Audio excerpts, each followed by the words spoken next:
All right, welcome back to That's Some Cheese, part of the Vendetta Sports Podcast Network. Today is Tuesday, December 22nd. We have special guest Dacota today joining the show. He is our crazy Trailblazers fan, making his debut on That's Some Cheese. Dacota, how are you? I'm good. Thank you for having me on. Make sure to follow Dacota on Twitter. Dacota Haynes. Yep, What's your at Twitter? the Dacota Haynes. There we go. The Dacota Haynes on Twitter. So he is our guest today and making his first debut for That's Some Cheese. Also, before I begin, his podcast, The Final Take. Yep, final take. The Final Take. Make sure to give that a watch and a listen. So Dakota's our guy, and he's making his first appearance here. So we're going to get started. I want to start with some college football stuff because I've been antsy to talk about it. I want to start in the Pac-12 because normally, I'm an East Coast guy. I fall asleep early. My bedtime's usually midnight. So, but by the time those games come on, I just don't really ever finish them. But I was able to watch the Pac-12 championship game. And my initial takeaway, and I know you're an Oregon guy, but my initial takeaway is God, USC sucks. Your thoughts? Yeah, I can agree with you. They went 6-0 in the regular season up until the Pac-12 championship, which, was kind of given because they've had a lot of success over years past. But, the Ducks struggled for most of the season. They had a quarterback who is young. He's a redshirt sophomore. He was going to struggle at times, but he was also the best quarterback in the Pac-12 this last year. So it was kind of an uphill battle for the Ducks, especially considering they weren't even projected to be in the Pac-12 championship game. They were the replacement for the University of Washington. Yeah, my whole takeaway really had nothing to do with Oregon. It was, God, USC sucks. I just sat there and said, this is the luckiest team in college football. Prior to the year, if coronavirus never happens, they had Alabama on their schedule. They had Notre Dame on their schedule. And they would have gotten waxed. And they would have never even been a conversation. Nobody would have even thought about USC football if coronavirus didn't happen, because we would have knew, oh, Bama killed him. Oh, Notre Dame killed him. And they play this Oregon team that has suffered all these opt-outs in the secondary. It's a one-man Kayvon Thibodeau show and a first-year starting quarterback, sort of a rebuild. Yeah. And USC wasn't really ever competitive. Right. Yeah, their quarterback, Slovis, had 3 interceptions to guys that I had never even heard of in that secondary for the Ducks. And they were like, first play of the game pick, third play of the game pick. Yeah. It was crazy. Yeah, to me, Slovis, I don't know how much you follow the draft, but he's not even on my radar when it comes to NFL stuff. I thought he looked horrible. Yeah. Maybe late round pick, but even then, I don't know.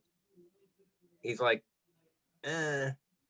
he's not a guy that would be a starting quarterback in the NFL. Yeah, he looks a lot like Cody Kessler to me, just watching him. What did you think of the actual 4 teams that got in? Notre Dame was the 4th team. Did you agree with that? Did you think Texas A&M should have been the 4th team? Did you have another team in mind? Did you have any problems with the teams that got in?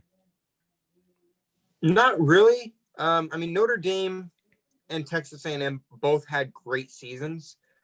Notre Dame, they haven't made it for a long time, but they have a good football team. So, I love those 4 teams getting in. Texas A&M, they had a great season as well, but unfortunately, they weren't in because they did have that one loss. Can't remember who that loss was to. Alabama, but which they Alabama. would have ended up playing for a second time. True. Yeah, my whole argument is, and I'll see if you agree with this, but I think whoever plays Alabama is going to get killed regardless. Whether it be Notre Dame, Texas A&M, whoever it is, I think Alabama is going to kill that number 14. I actually really wanted them to put Coastal Carolina in. And this is going to sound like, hey, fighting for the little guy, give the little guy a chance. But to me, my argument has been we all know the fourth team is going to get killed. I think there's a chance Coastal Carolina creates the most interesting game. And it's not because it's something new. It's because Coastal Carolina, and I'm sure you probably haven't watched any of them. Right. It's such a different offense. It's really that, like the option offense that Army runs, except they can also throw the ball. And I would have loved to see Alabama play a team like that, who knows, maybe one of those option plays goes for a touchdown early. And we sit there and say, hey, these guys can put up a fight. And the Sun Belt Conference was 3-0 against the Big 12 this year. So I don't think it's a situation where Coastal Carolina can't play, or it's they got lucky team. For sure. Yeah, I agree. Okay. And here's why I'm saying that Texas A&M shouldn't have gotten in. They only scored 17 points against Vanderbilt in their first game of the year. So Notre Dame deserves it more. Vanderbilt, the same team that Sarah Fuller couldn't even get an opportunity to kick a field goal because they're so bad. So that kind of tells you everything you need to know about that. We have Dacota Haynes on the show today. Make sure to follow him on Twitter, the Dacota Haynes.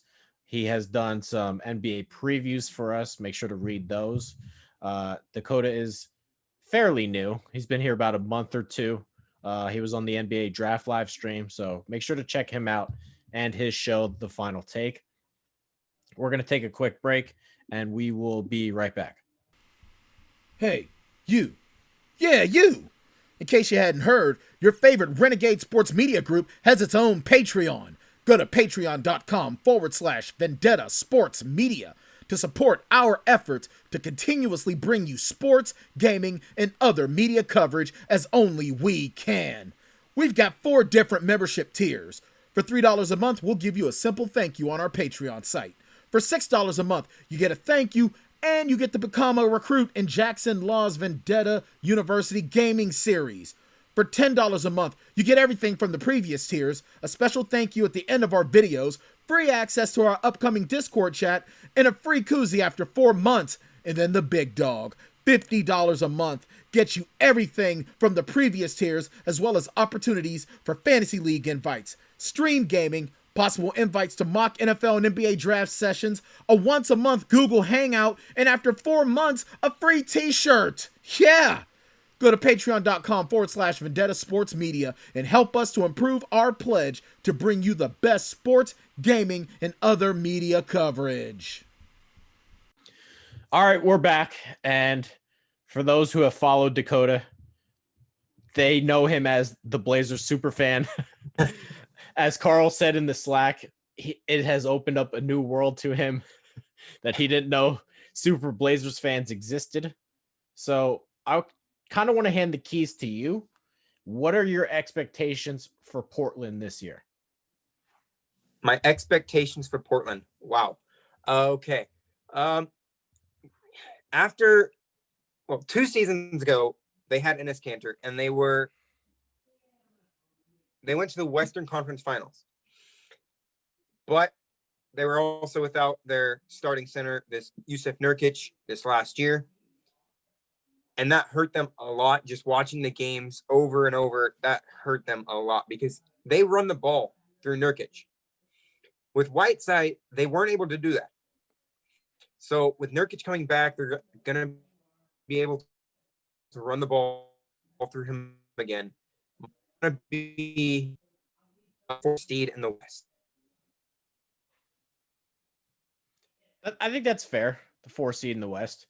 I think they're better than what they were last year as an 8 seed. So the 4 seed makes sense. I don't want to toot your own horn. I kind of want to, create some controversy, but I honestly believe Portland did have one of the best off seasons They did. To get Hazonia or to get rid of Hazonia for Cantor. I saw Cantor all year as a Celtics fan. I think he's underappreciated. Yes, he doesn't play any defense, but he's really, really good at rebounding. He's really, really good at putting up those second chance points. So he's someone that's an automatic upgrade over Hazonia. And that's all the Blazers will need from him, especially if they have Covington on the court with him. Yeah, Covington's a guy that I was never really super high on in Philadelphia. But since he's been traded to the Rockets, I thought his stock went through the roof. He was unbelievable for them all year. Yeah. So I think that's a huge pickup. He almost averaged like 2 steals and 2 blocks per game. And he was really playing out of position at the center. Yeah, no kidding. So, yeah, Covington to me is a huge pickup, especially for a Portland team that really, really needs more defense. Mm-hmm. What else did they accomplish? Harry Giles was another guy that actually wanted the Celtics to take a flyer on because he's known to be a really good friend of Jason Tatum. But to me, that's like, okay, we gave up a first-round pick for Robert Covington, but we kind of got a first-round pick in Harry Giles because nobody really knows what his ceiling is yet. He really hasn't shown. He's got potential, but the Kings really never, ever used him. Right. So I think that could be a really good pickup. And he's shown up in the first or the preseason games for the Blazers. Yes, I think that was another good pickup. At the end of the day, what would you say the Blazers maybe best case scenario is and worst case scenario is? Best case scenario would be making another Western Conference Finals run and even maybe pushing it into the NBA Finals and winning the championship. Worst case scenario, them not making the playoffs and that maybe forcing them to trade CJ McCollum. Huh. Interesting. If they were to move McCollum, do you have any sort of trade package in mind that you would like to see happen? It's tough. I mean, I have a couple shooting guards that I would like to see him be moved for. I mean, Zach LaVine would be nice. You know, he offers a different type of play style than Damian Lillard, which the problem with Lillard and McCollum is I like both of them. They complement each other really well, especially with the chemistry that they have. But the problem with CJ McCollum and Damian Lillard is they're too much alike when it comes to their play styles. Another player that I would love to see would possibly be someone like Karis LeVert, an underappreciated, underrated shooting guard that's up and coming and is a high flyer. And then you could go out and get like James Harden, but he's a ball hog. I don't want him pairing up with Damian Lillard. Yeah, that would be an odd fit. Yeah, it would be an extremely odd fit. There is another option that has actually been rumored quite a bit this offseason. CJ McCollum, like Zach Collins, and a couple first-round picks over to Milwaukee for Giannis Antetokounmpo. Well, he just signed his extension, so that's not going to happen. However, there was a report that came out recently that Damian Lillard and Giannis have built a relationship with he just signed the extension. He's not going to Portland. I know. I'm not saying he's going anywhere right now, but he does have a trade kicker in the contract where if Milwaukee does want to trade him, they get part of that money back as well. Dakota, I've been on your side this whole time. Why'd you have to push the line? I ain't trying to push a line here. I'm just trying to make a trade package that could make sense for the Blazers if they want to move CJ McCollum. How about for the Bucks? I mean, hey, they're getting CJ McCollum, who could actually work out for them, you know, especially over in the East. They could still make the playoffs. All right. We need to cause some controversy now because that one's not going to sit well with me. Come on, Giannis trade. All right, moving on. You ranked Kevin Durant as the 4th best small forward this year. I did. I need an explanation because I sent this to you hurt. in the Slack. We almost have to be rivals now. He was hurt all year last year. Why should I rank him in the top 3 when you have LeBron James, Kawhi Leonard,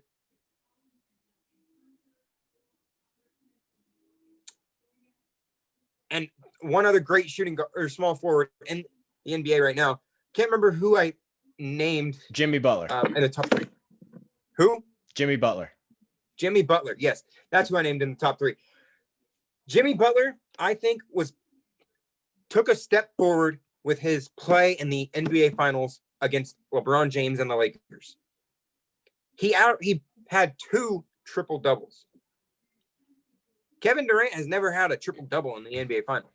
Yes, he was a Finals MVP, maybe 2-time, not once but twice, 2 years in a row. But did he have a triple double in the NBA Finals? No. All right, I have to push back now. He was hurt all year last year. I have to push back now. I love Jimmy Butler. Jimmy Butler is one of my guys.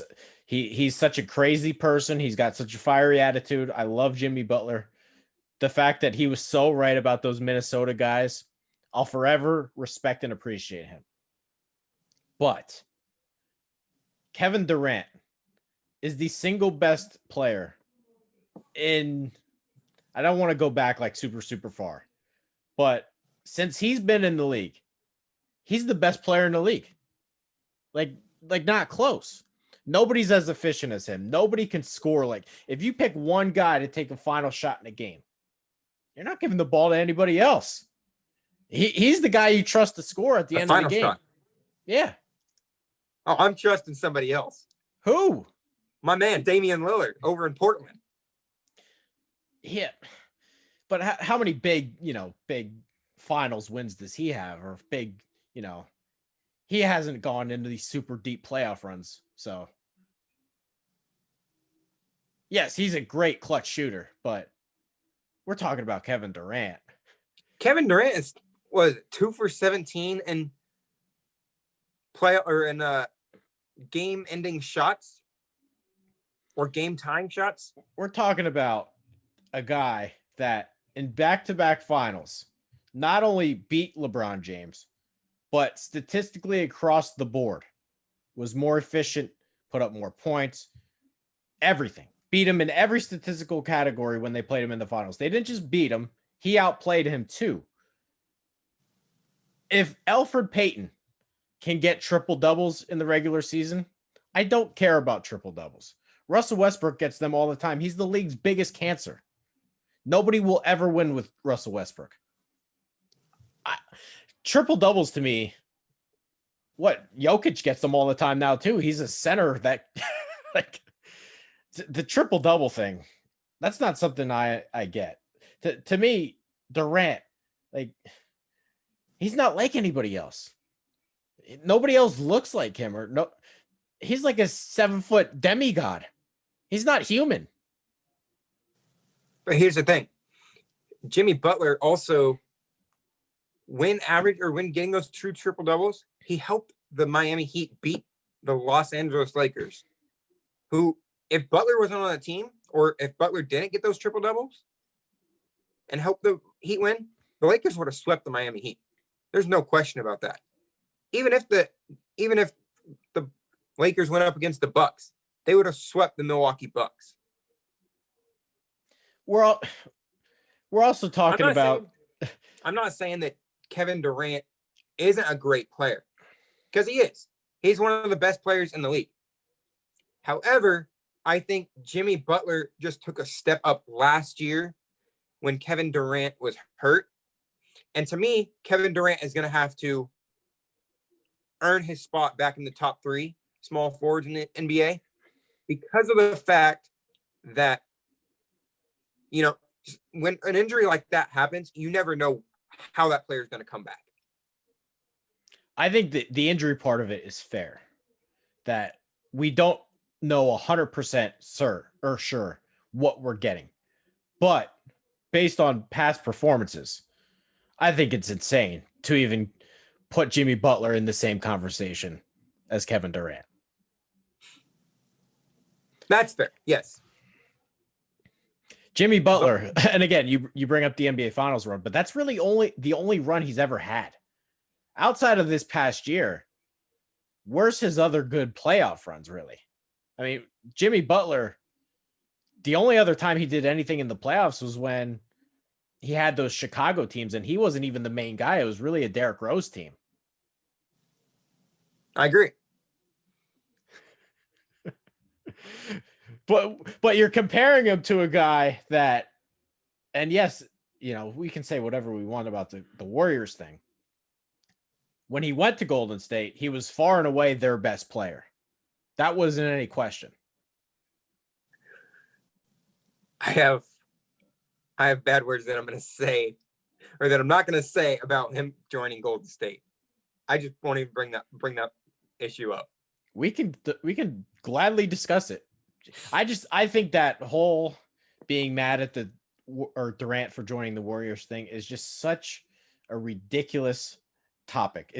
To me, it is the single dumbest NBA topic that exists, and we can get into it if you want. But to me, it would, and I kind of mentioned this in the Slack, but it would be like me telling you where you're allowed to go to school. These people are human. If a doctor wants to live in California, he should have the right to live in California, and nobody should care if he wants to live in California. True. But to me, it's just like, he just played against the Golden State Warriors in the Western Conference Finals, and then he goes and joins them. Here's sort of my argument with that. And if we're going to play the loyalty card, and we're really going to blame him for leaving the Thunder, don't we have to sit there and say, well, did the Thunder do everything in their power to make sure that they shouldn't be blamed for Durant leaving? Because when I look at this, I say, well, he was drafted by Seattle. What does Kevin Durant owe Oklahoma? Wouldn't it be a different story if he left Seattle, a team that actually drafted him, a team that he said, I'm committed to. I love this city. Because Oklahoma, what's in Oklahoma? True. What's in Oklahoma? If you're going to leave, aren't you going to leave for the best situation? It's not like you're a big Portland fan. What has Portland done to make Damian Lillard leave? With the Thunder, I can point out several things that made Durant want to leave. That's true. Especially the James Harden trade is another one. It's not like, we can say what we want about Harden, but the idea that the ownership group was so cheap they wouldn't pay the luxury tax for him and then gave him away for Steven Adams and Jeremy Lamb, that would infuriate me as a player. If I'm Kevin Durant and I see my franchise is unwilling to pay a luxury tax and trades him for nothing, I'm going to be mad about that. That's going to drive me insane. That's going to tell me this franchise isn't committed to winning. That would be like, Damian Lillard sitting there and they give away CJ McCollum for, I'm trying to think of a random player. They give away CJ McCollum for Jeff Green, just to save tax dollars. Mm-hmm. And then Lillard's like, why would I want to resign with you? You have a good point there. Okay. Anything else to add to that? No, not really. All right. Let's take one more quick break. Make sure to follow the Dacota Haynes on Twitter. He is one of our Vendetta sports media writers that did a bunch of NBA previews for the site. Let's take one more quick break, and we will be right back. The following broadcast is brought to you in association by XP Coffee Company. XP Coffee Company is the fresh brewed coffee made for gamers by gamers. Get amazing flavors like Choco Loco in 8, 12, or 16-ounce bags, or level up and get Illusion, Isolation, Nightmare, or the Majestic Throne blends in light, medium, or dark roast in whole bean, coarse French press, drip, or fine espresso in 12-ounce, 16-ounce, or 2-pound bags. Wow! Shipping worldwide. If you're in the US, go to usa.xpcoffee.co. If you're in Europe or in the UK, go to www.xpcoffee.co. XP Coffee Company, for gamers, by gamers. All right, we're back, and we will finish off with Dakota's beloved Seattle Seahawks. And one of the big narratives in Seattle has been, let Russ cook, let Russ cook, let Russ cook. But I think it's almost gone too far. Hasn't it gone too far? Because a year ago, to me, it felt like Seattle's season ended when Chris Carson got hurt. This is a team that still needs to run the football. And while, yes, they need to let Russell Wilson do his thing, it still needs to be a balanced offense at the end of the day. And Seattle has proven they're a much better team when Chris Carson is really, really good. I agree. However, I'm going to say this. Not only did they lose when Chris Carson got hurt, but they also lost when Rashad Penny got hurt. Their entire running back group went down last year. Yeah. They had nobody. They brought back a 32-year-old out of the league, Marvin Lynch, to help them. I'm not saying anything bad about Marvin. I love beast mode. He had a great couple of years in Seattle. It probably should have went to him on the goal line in 2016. And his reunion with the Seahawks was great. But, I mean, come on. He was out of the league. You bring a guy out that's out of the league back. What do you expect? What are your thoughts about Brian Schottenheimer? Do you like his play calling? Do you think that, maybe Seattle could upgrade? Are you, sort of indifferent about him? He's so. What are your thoughts on the offensive coordinator? There's been a couple games this year and last year where I haven't liked Brian Schottenheimer's offensive schemes, but there's other games where they're great. And it really depends on who he has at the running back position, because when Seattle has a good running back, that opens up the playbook for Russell Wilson. When they don't have a good running back, he has to limit that playbook to only a few plays that he knows Russell Wilson can do. Yeah, the NFC just feels so wide open to me. I honestly don't know who's going to make it out of there. Seattle's good and competitive. Green Bay's been on fire with Aaron Rodgers. There's a lot of good teams in the NFC. The Rams are kind of hot and cold. I think the Cardinals could even get hot. I don't know. Like, Rams just lost to the Jets. That's what I'm saying. But the week prior, they beat the hell out of the Patriots, and the Patriots aren't quite the same. But I think the NFC doesn't feel as strong as in years prior, but it also feels so wide open. Yeah. Even a team like New Orleans, I don't know if Breeze has it in him to get this team to a Super Bowl. The AFC feels like the better conference today. Mm-hmm. Who would you say is, or let me phrase it like this.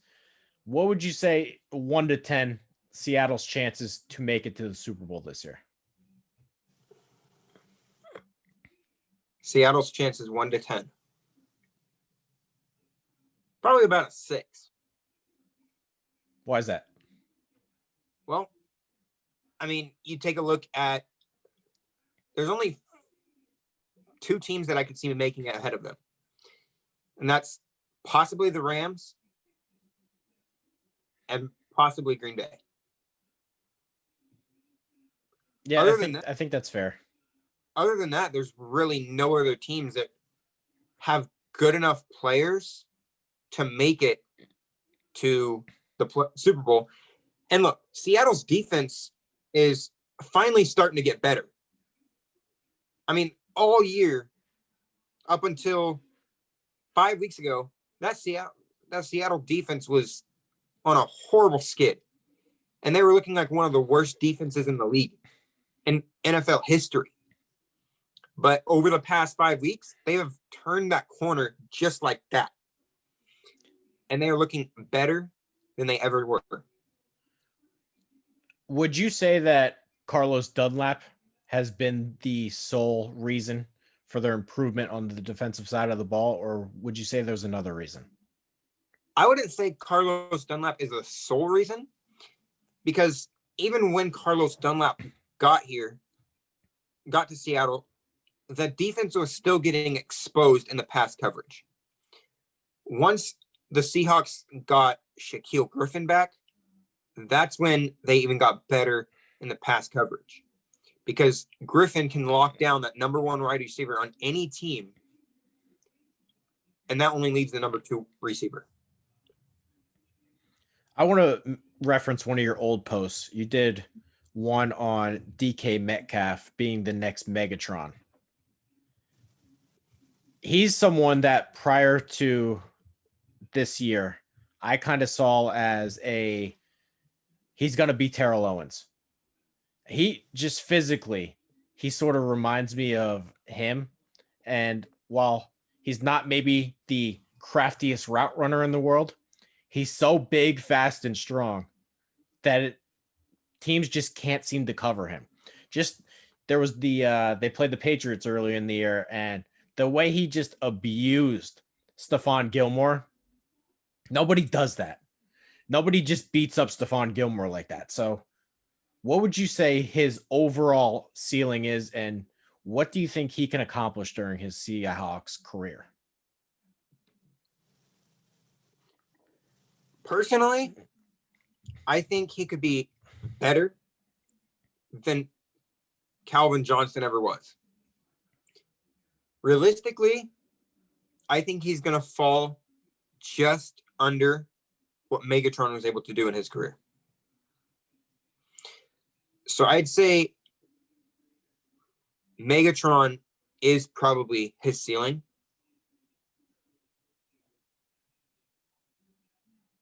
His downfall would probably be where he's at now. A great wide receiver who has great games, but struggles in others. All right. I think that's going to do it for us. Make sure to follow the Dacota Haynes on Twitter. He is our crazy Northwest sports fan. So we got to cover the Blazers and Seahawks today. Make sure to check out some of his articles. He's done some great work in the past. Dacota, thanks for coming on. Do you have anything else to add? Anything else to promote? Just my podcast, Final Take. There we go. Make sure to check out Dakota's podcast, Final Take. Thank you guys for watching and listening. And one last thing, get a shirt, promo code CHEESE, 20% off your orders when you go to the shop. All right, that's going to do it. Subscribe to the YouTube channel, and we will see you next time.